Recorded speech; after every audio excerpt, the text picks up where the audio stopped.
Akangdiki 2,5 qaytib keladi, qizimdiki 4 ming qaytib keladi. Mana bu 10 chiladagi oylik, bu kunlik dohod emas. Endi kunlik dohodni aytmoqchi bo'lsam, mana bu qizimning komandasidagilar normal ishlaydi, chunki bu tamam bu qo'lim yaxshigina ketgan.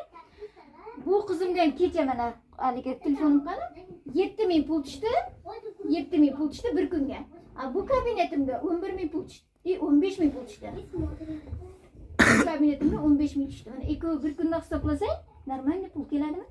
23 minglik kuniga pul olasan. Lekin kechagisida o'zimniki 11 ming tushdi, kecha kun qizimniki yana 7 ming tushdi.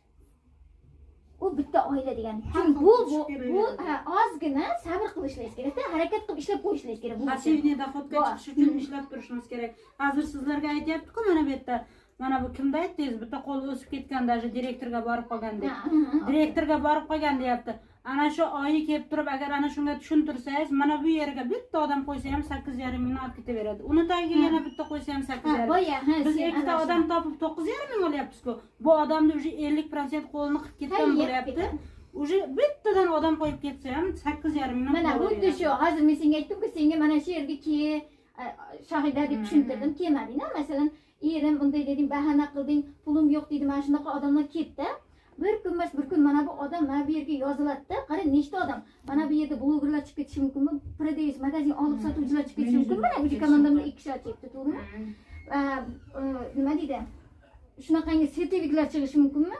Uje sen agar bundan oldin mana bu yerga turib olganingda, mana bu 10 ta odamning ustida qolgan bo'lardi. Ya unisi endi komandang hozir qo'shnilarga balandlar qiziq emas-ku, to'g'rimi? Shuning uchun siz baland aytmang-da, pastga gapirib keting. Endi yo'q. U masalan endi ba'zi odamlar misol qilaysiz, mana bularda hech nimasi o'zgarmaydi. Misol men oxirgi qo'shilsam, menda ham komanda baribir o'zidan boshlanadi, to'ppa-to'g'ri. Mana qarada, sen shuning uchun aytamiz, buni aytgan maqsadim mesni olib qolish.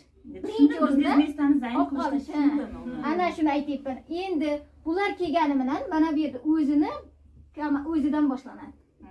O'zini struktura o'zingizdan boshlanadi.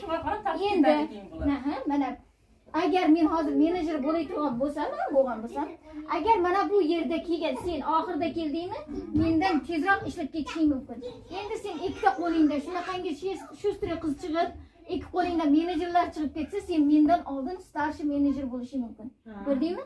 Bu o'zingga bog'liq yana.